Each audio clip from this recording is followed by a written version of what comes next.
स्वागत है आपका अपने YouTube चैनल पर। दोस्तों देखिए, बीपीएससी टीआरई 4.0 के लिए बिहार मध्य विद्यालय शिक्षक के लिए दोस्तों यहाँ पर प्रैक्टिस सेट नंबर 3 हम आपके लिए लेकर के आए हैं। ठीक है दोस्तों, तो दोस्तों इसका 2 प्रैक्टिस सेट आपको मिल जाएगा चैनल पर, तो आप जाकर विजिट करके उसको भी लगा सकते हैं। पहले दोस्तों इसको कंप्लीट कर लीजिए। दोस्तों देखिए यहाँ पर टोटल में 19 प्रैक्टिस सेट है। प्लेटफॉर्म बाय नवीन कुमार सर के द्वारा जारी किया गया है। देखिए यहाँ पर दोस्तों सेट नंबर 3 है। दोस्तों यहाँ पर हम आपको English, Hindi, GK, GS, current ये टोटल चीज़ कवर करवाएंगे। ठीक है दोस्तों, तो चलिए अपना सेशन शुरू करते हैं। चैनल पर नए दोस्तों सब्सक्राइब जरूर कर लीजिएगा। देखिए दोस्तों यहाँ पर पैसेज पढ़ के आंसर देना है, तो पैसेज यहाँ पर दोस्तों आप लोग पॉज करके पढ़ लीजिएगा। चलिए हम लोग आंसर की ओर चलते हैं। ठीक है दोस्तों, चलिए दोस्तों यहाँ पे आ जाइए। फर्स्ट क्वेश्चन में यहाँ है कि what was the old man bearing.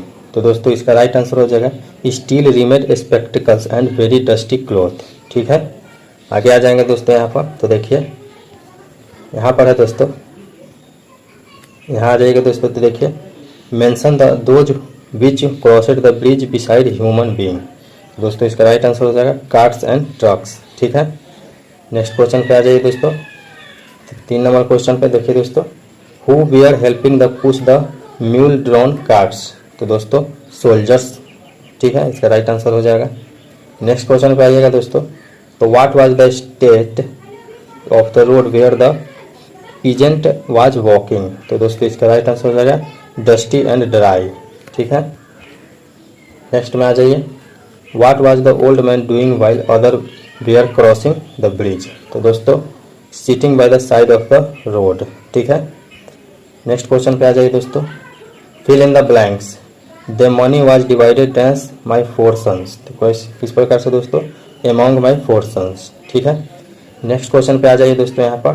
तो देखिए यहाँ दोस्तों the sun rise early in the summer. ठीक है, नेक्स्ट में आ जाइए, यहाँ देखिए फॉर्म और meaningful word by adding the suffix hood. तो डैश हुड हो जाएगा दोस्तों, ये किसका हो जाएगा चाइल्डहुड। ठीक है, यानी बचपन। यहाँ पर दोस्तों ये गद्यांश है, ये दोस्तों जल्दी जल्दी पढ़ लेते हैं, छोटा है। ठीक है, मानव समाज की विभिन्न समस्याओं को सुलझाने के लिए हर युग में अनेक विचारक होते रहे हैं, परंतु उनका क्षेत्र प्राय आर्थिक, सामाजिक और राजनीतिक ही रहा। गुरु गोविंद सिंह के मनुष्य के आंतरिक और बाह्य पक्ष के समन्वित विकास के साथ साथ साहित्य और संस्कृति को महत्व दिया।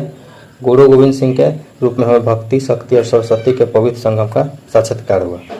चलिए दोस्तों अब उनके क्वेश्चन देख लेते हैं। ठीक है, अन्य विचारकों का क्या क्षेत्र रहे हैं। तो दोस्तों आर्थिक, सामाजिक और राजनीतिक क्षेत्र रहे हैं। ठीक है, आगे आ जाएंगे दोस्तों, मानव समाज में कौन सा समास है। तो दोस्तों इसमें तत्पुरुष समास पाया जा रहा है। ठीक है, आगे आ जाएंगे दोस्तों, आर्थिक, सामाजिक, राजनीतिक में कौन सा प्रत्यय प्रयुक्त हुआ है। तो दोस्तों इसमें एक प्रत्यय प्रयुक्त हुआ है। ठीक है, नेक्स्ट में है उपयुक्त अवतरण का उचित शीर्षक बताइए। तो दोस्तों गुरु गोविंद सिंह जी की देन। ठीक है, इसका उचित शीर्षक हो जाएगा। नेक्स्ट क्वेश्चन में दोस्तों सरस्वती का पर्यायवाची शब्द है। तो दोस्तों सरस्वती का पर्यायवाची बीना वादनी हो जाएगा। ठीक है, आगे आ जाएंगे दोस्तों। तो यहाँ पर भी एक गद्यांश है, यहाँ पर अच्छे से दोस्तों पॉज करके आप लोग पढ़ लीजिएगा। देखिए ठीक है दोस्तों, अब हम चलिए क्वेश्चन करते हैं। ठीक है, यहाँ देखिए दोस्तों, आधुनिक युद्ध भयंकर व विनाशकारी होते हैं क्यों होते हैं दोस्तों, अधिकांश जनता उनकी संपत्ति थोड़े समय में ही नष्ट हो जाती है। ठीक है, आगे आ जाइए दोस्तों। नेक्स्ट क्वेश्चन में दोस्तों एटम बम की अपार शक्ति का प्रथम अनुभव कैसे हुआ था। तो दोस्तों जापान में हुई भयंकर विनाश लीला से। ठीक है, आगे आ जाइए, बड़े बड़े देश आधुनिक विनाशकारी शस्त्र क्यों बना रहे हैं। तो दोस्तों पारस्परिक भय के कारण। ठीक है, आगे आ जाइए दोस्तों, यहाँ देखिए भयंकर विनाशकारी आधुनिक शास्त्र शस्त्रों के बनाने की प्रेरणा किसने दी है। तो दोस्तों ये किसके द्वारा दिया गया, अमेरिका के विजय ने दिया है। ठीक है, नेक्स्ट में आ जाइए, इस गद्यांश का मूल कथ्य क्या है। तो दोस्तों निशस्त्रीकरण और विश्व शांति। ठीक है, नेक्स्ट में आ जाइए दोस्तों, तो संक्षेपण का विलोम क्या हो जाएगा दोस्तों। तो संक्षेपण का विस्तारण हो जाएगा विलोम दोस्तों। ठीक है, आगे चलिए दोस्तों, यहाँ देखिए कौटिल्य का विलोम शब्द क्या है। तो दोस्तों कौटिल्य का आर्जव हो जाएगा विलोम। ठीक है, आगे आ जाइए दोस्तों, यहाँ पर सरकार ने ऋणों की पूर्णतः माफी कर दी, इस वाक्य में किस प्रकार के क्रिया विशेषण का प्रयोग हुआ है। तो दोस्तों इसमें परिणामवाचक क्रिया विशेषण का प्रयोग हुआ है। ठीक है, आगे चलिए दोस्तों नेक्स्ट क्वेश्चन पर। निम्नलिखित में से कौन सा व्यंजन अघोष है? तो दोस्तों ख दोस्तों एक व्यंजन अघोष है, ठीक है। नेक्स्ट में आ जाइए दोस्तों, हे नारायण बचाओ इस वाक्य में कौन सा कारक है? तो दोस्तों इसमें कौन सा कारक है? संबोधन कारक है, ठीक है। आगे आ जाइए दोस्तों, सही वर्तनी वाला शब्द कौन सा है? तो दोस्तों लखपति सही वर्तनी वाला दोस्तों यहाँ पर इस प्रकार से लखपति लिखा जाता है, ठीक है। नेक्स्ट में है, इनमें से किस शब्द में अ उपसर्ग नहीं है? तो दोस्तों कौन सा में नहीं होगा? अक्लमंदी में अ उपसर्ग नहीं है, क्योंकि ये पूर्ण शब्द है, ठीक है। नेक्स्ट में आ जाइए दोस्तों, यहाँ पर भाषा की सबसे छोटी मौखिक इकाई क्या कहलाती है? तो दोस्तों उसको ध्वनि बोला जाता है, सबसे छोटी मौखिक इकाई को, ठीक है। आगे आ जाइए, यहाँ दोस्तों क्वेश्चन नंबर 27 में जो व्यंजन अल्प प्राण नहीं होते उसे अलग कीजिए। तो क्या क्या हो जाएगा दोस्तों? ख अल्प प्राण नहीं है, ठीक है। क और ग अल्प प्राण है, ठीक है। अल्प प्राण मतलब उसको बोलने में कम समय लगना। नेक्स्ट में है, निम्नलिखित में से रूढ़ शब्द कौन सा है? तो दोस्तों रूढ़ शब्द कमल हो जाएगा, ठीक है। आगे आ जाइए दोस्तों, हिंदी भाषा में प्रचलित वकील शब्द है, क्या है दोस्तों? अरबी भाषा से लिया गया एक शब्द है। नेक्स्ट में आ जाइए दोस्तों, यहाँ पर अल्पिन और अलमारी किस विदेशी भाषा के शब्द हैं? तो दोस्तों ये पुर्तगाली शब्द है अल्पिन और अलमारी। नेक्स्ट में आइएगा दोस्तों, तो पार्ट 2 में जनरल स्टडीज है। चलिए दोस्तों हम लोग यहाँ से शुरू करते हैं। देखिए दोस्तों, जब किसी उदासीन धातु के गोले को धनात्मक रूप से आवेशित कांच की छड़ के संपर्क में आवेशित किया जाए तो यह गोला क्या करेगा? तो दोस्तों ये क्या करेगा? इलेक्ट्रॉन गवाएगा, ठीक है, यानी कि लॉस करेगा, ठीक है। आगे आ जाइए, एक यौगिक जब अपने उच्च ऑक्सीकरण अवस्था में तब उसकी प्रकृति कैसी होती है? तो दोस्तों उसकी प्रकृति अत्यधिक ऑक्सीकारक गुण वाला हो जाता है। आगे आ जाएंगे दोस्तों, तो यहाँ देखिए, यहाँ है ईस्ट यानी कि खमीर में किण्वन के दौरान पाइरूवेट इनमें से किस उत्पाद में परिवर्तित हो जाता है? तो दोस्तों एथेनॉल और कार्बन डाइऑक्साइड में परिवर्तित हो जाता है, ठीक है दोस्तों। चलिए आगे चलते हैं।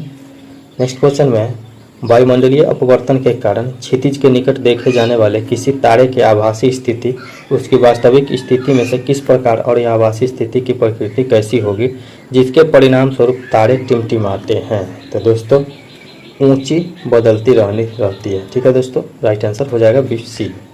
नेक्स्ट में आ जाइए दोस्तों, जीवाश्म ईंधन कोयला पेट्रोलियम में किस प्रकार के संसाधन है? तो दोस्तों यह एक समाप्य और गैर नवीकरणीय संसाधन है, ठीक है। नेक्स्ट में आ जाइए दोस्तों, यहाँ पर फ्लेमिंग के बाएं हाथ के नियम में अंगूठा, तर्जनी और मध्यम आंख क्रमशः किसे निरूपित करते हैं? तो दोस्तों ये किसको करते हैं? लगने वाला बल, चुंबकीय क्षेत्र और धारा की दिशा को निरूपित करते हैं, ठीक है दोस्तों। आगे चलते हैं। यहाँ दोस्तों निम्नलिखित में से कौन सा भाग यह सुनिश्चित करता है कि शोषण के दौरान वायु मार्ग बंद न हो? तो दोस्तों ये उपास्थि वलय सुनिश्चित करता है, ठीक है। नेक्स्ट में आ जाइए दोस्तों, यहाँ पर 30 सेंटीमीटर फोकस दूरी वाला एक अवतल लेंस इसमें 60 सेंटीमीटर दूरी पर रखी एक वस्तु का प्रतिबिंब निर्मित करता है। निर्मित प्रतिबिंब की स्थिति और प्रकृति क्या होगी? तो दोस्तों -20 सेंटीमीटर आभासी और सीधा इसकी प्रकृति हो जाएगी, ठीक है। नेक्स्ट में आ जाइए यहाँ पर दोस्तों, यहाँ पर दोस्तों 30 अप्रैल 2024 को नौसेना प्रमुख एडमिरल आर हरि कुमार के सेवानिवृत्त होने के बाद उनके स्थान पर भारत का अगला 26वां नौसेना प्रमुख किसे नियुक्त किया गया है?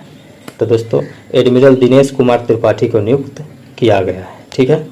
आगे आ जाइए दोस्तों, हाल ही में किस देश के माउंट रुआंग में ज्वालामुखी विस्फोट के कारण हजारों लोगों को विस्थापित होना पड़ा है? तो दोस्तों ये इंडोनेशिया से विस्थापित होना पड़ा है, ठीक है।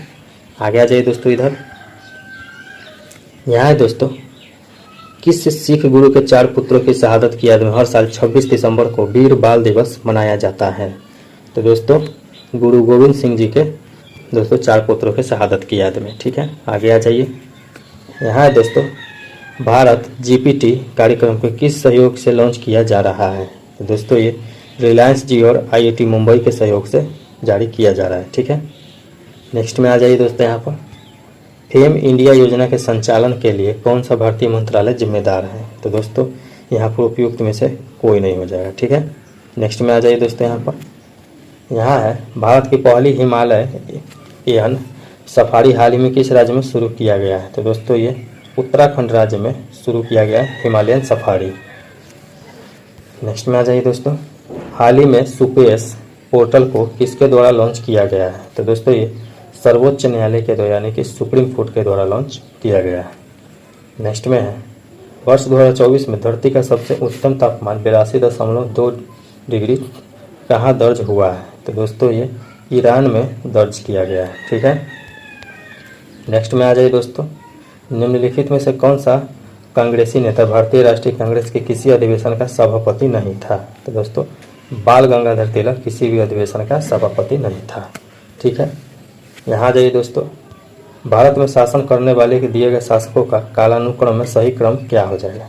तो दोस्तों सही क्रम क्या हो जाएगा? तो देखिए सबसे पहले दोस्तों हो जाएगा इल्तुतमिश 4, उसके बाद हो जाएगा अलाउद्दीन खिलजी 3, उसके बाद हो जाएगा शेर शाह सूरी, उसके बाद हो जाएगा अकबर। तो दोस्तों राइट ऑप्शन बी हो जाएगा। ठीक है, नेक्स्ट में आ जाइए दोस्तों, भारतीय राष्ट्रीय आंदोलन के दौरान प्रसिद्ध उपन्यास आनंद मठ किसने लिखा था? तो दोस्तों ये बंकिम चंद्र चट्टोपाध्याय के द्वारा लिखा गया था।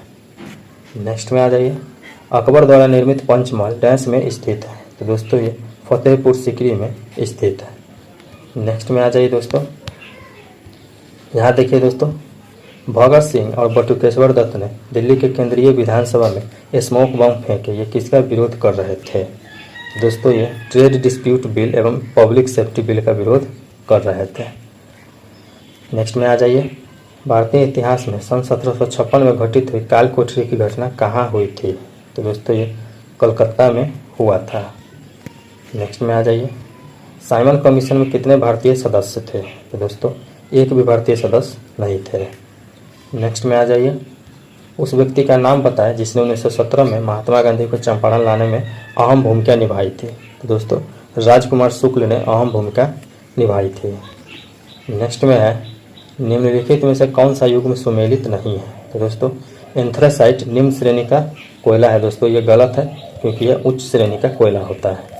नेक्स्ट में आ जाइए, भारत में उष्णकटिबंधीय पर्णपाती वनों में डैश के बीच वर्षा होती है? कितना होता है दोस्तों? 70 से लेकर के 200 सेंटीमीटर के बीच वर्षा होती है। ठीक है, आगे आ जाइएगा दोस्तों यहाँ पर, तो देखिए आगे नेक्स्ट क्वेश्चन में देखिए दोस्तों 57 नंबर में, डैश नदी मालवा के पठार से होकर बहती है? तो दोस्तों बेतवा नदी मालवा के पठार से होकर बहती है। ठीक है, आगे आ जाइएगा दोस्तों, यहाँ देखिए, जहाँ हवा के प्रवाह की दिशा अत्यधिक स्थिर हो उन क्षेत्रों में निर्मित अर्ध चंद्राकार बालू के टीले क्या कहलाते हैं? तो दोस्तों उसको बरखान बोला जाता है। ठीक है, आगे आ जाइए दोस्तों नेक्स्ट क्वेश्चन में, भूगोल यानी कि जियोग्राफी शब्द इनमें से किसके द्वारा गढ़ा गया था? तो दोस्तों इराटोस्थेनीज के द्वारा भूगोल शब्द गढ़ा गया था। नेक्स्ट क्वेश्चन में आइएगा दोस्तों, यहाँ देखिए, भू प्रॉपर्टी में खनिजों के रूप में केवल डैश कार्बन होता है? तो दोस्तों कितना होता है कार्बन? 0.02। ठीक है, इतना कार्बन होता है। नेक्स्ट क्वेश्चन पे आइए दोस्तों, यहाँ पर देखिए, भारत इनमें से किस देश के साथ अपनी 4096.70 किलोमीटर का दोस्तों सीमा साझा करता है? तो दोस्तों ये किसके साथ किया जाता है? बांग्लादेश के साथ किया जाता है, जो कि भारत का सबसे लंबा सीमा साझा करता है बांग्लादेश। ठीक है, नेक्स्ट में आ जाइए, हाल ही में बिहार में किस स्थान पर उत्तर भारत का पहला बर्ड रिंगिंग स्टेशन खोला गया है? तो दोस्तों ये भागलपुर जिला में दोस्तों खोला गया है। ठीक है, दोस्तों चलिए यहाँ से मैथमेटिक्स स्टार्ट हो रहा है, तो हम लोग आगे चलते हैं साइंस की ओर। देखिए दोस्तों यहाँ पर पार्ट 3 में आपका साइंस शुरू है, तो चलिए दोस्तों यहाँ से हम लोग साइंस देखते हैं। ठीक है, आगे आ जाइए दोस्तों, यहाँ पर क्वेश्चन को थोड़ा जूम कर लेते हैं दोस्तों। देखिए दोस्तों यहाँ कहा गया है कि एक भूस्थैनिक उपग्रह तल से 6 RE यानी कि RE पृथ्वी की त्रिज्या है की ऊंचाई पर पृथ्वी की परिक्रमा कर रहा है। एक दूसरे उपग्रह का परिक्रमण काल जो पृथ्वी तल से 2.5 RE की ऊंचाई पर परिक्रमा कर रहा है क्या होगा? तो दोस्तों इसका राइट आंसर हो जाएगा 6√2 घंटे हो जाएगा। ठीक है दोस्तों, आगे आ जाइए यहाँ पर, यहाँ देखिए, अत्यधिक शीत में मशीनों के पुर्जे जाम हो जाने लगते हैं, इसका कारण क्या है? तो दोस्तों स्नेहक के पृष्ठ तनाव का बढ़ना दोस्तों इसका मेन कारण है। ठीक है, आगे आ जाएंगे दोस्तों, तो यहाँ देखिए, अस्थायी अवस्था में किसी क्षण का ताप क्या होता है? समय के साथ नहीं बदलता परंतु भिन्न भिन्न बिंदुओं पर भिन्न भिन्न होता है। ठीक है दोस्तों, आगे आ जाइए, यहाँ देखिए, किसी गैस के 2 नमूने ए तथा बी जो प्रारंभ में एक ही ताप दाब पर है, आयतन V से एक ताप दाब पर है और आयतन V से V/2 का संपीड़न किए जाते हैं, ए को समतापीय रूप में जबकि बी को रुद्धोष्ण रूप से अंतिम दाब क्या हो जाएगा? तो दोस्तों ए का बी से कम हो जाएगा। ठीक है, नेक्स्ट में आ जाइए। दो वस्तुओं को जोड़ने एवं उनके बीच ऊष्मा प्रभावित नहीं होती है तो उनके क्या है दोस्तों? यहाँ पर उपयुक्त में से कोई नहीं हो जाएगा। ठीक है, नेक्स्ट में आ जाइए दोस्तों। यहाँ है किसी प्रकाशिक यंत्र की क्षमता जिसके द्वारा वह दो सन्निकट वस्तुओं को प्रतिबिंब को अलग अलग बना सके को कहते हैं। क्या कहते हैं दोस्तों? विभेदन क्षमता बोला जाता है। ठीक है, आगे आ जाइए दोस्तों। यहाँ पर यदि एक्स किरण नलिका के सिरों पर लगे विभवांतर को बढ़ाया जाए तो उत्सर्जित विकिरण की क्या हो जाएगा दोस्तों? न्यूनतम तरंगदैर्घ्य घटेगी। ठीक है, नेक्स्ट क्वेश्चन में है Fe2 प्लस आयन यानी कि जिसका जेड दोस्तों हो जाएगा नंबर 26 में अयुग्मित इलेक्ट्रॉनों की संख्या कितना है? तो दोस्तों इसमें 4 अयुग्मित इलेक्ट्रॉन हो जाएगा। ठीक है, नेक्स्ट क्वेश्चन में है हाइड्रोजन अम्लों की प्रबलता का क्या क्रम है? तो दोस्तों ये हो जाएगा HF is less than HCl is less than HBr is less than HI। ठीक है, इस प्रकार से ये ऑप्शन करेक्ट हो जाएगा। नेक्स्ट क्वेश्चन में है H2S गैस जबकि H2O द्रव है, इसका कारण क्या है? तो दोस्तों H2O में हाइड्रोजन बंध इसका कारण है। नेक्स्ट क्वेश्चन में है भाप अंगार गैस का संगठन है। तो भाप अंगार गैस का क्या संगठन? 50% CO और 50% H2 होता है। ठीक है दोस्तों, आगे आ जाइए। यहाँ पर सिल्वर को सांद्र सल्फ्यूरिक अम्ल के साथ गर्म करने पर सिल्वर सल्फेट बनता है और एक गैस बी निकलती है जो फूलों का रंग उड़ा देती है। तो गैस बी क्या है दोस्तों? ये क्या है? SO2 हो जाएगा। ठीक है, नेक्स्ट क्वेश्चन पे आइए दोस्तों। यहाँ पर गोताखोरों द्वारा शोषण के लिए ऑक्सीजन के साथ हीलियम का प्रयोग किया जाता है क्यों किया जाता है? यह हवा से बहुत हल्की तथा अज्वलनशील गैस है। ठीक है, आगे आ जाइए दोस्तों नेक्स्ट क्वेश्चन पे। यहाँ देखिए निम्न आयनों की त्रिज्या का क्रम है। दोस्तों इसका क्या क्रम हो जाएगा? Mg2 plus is less than Na plus is less than F minus और F minus is less than O2 minus. इस प्रकार से दोस्तों ये हो जाएगा। नेक्स्ट में आ जाइए अनुभार के बढ़ते क्रम में सबसे सही यौगिकों की व्यवस्था क्या है? तो दोस्तों tRNA, उसके बाद rRNA, उसके बाद DNA। इस प्रकार से दोस्तों राइट ऑप्शन बी हो जाएगा। नेक्स्ट क्वेश्चन में है प्रकाश संश्लेषण के अध्ययन में उपयोगी शैवाल है। क्या है दोस्तों? नॉस्टॉक एक उपयोगी शैवाल है। नेक्स्ट क्वेश्चन में दृढ़ता प्रदान करने वाले उत्तक समूह है। क्या है दोस्तों?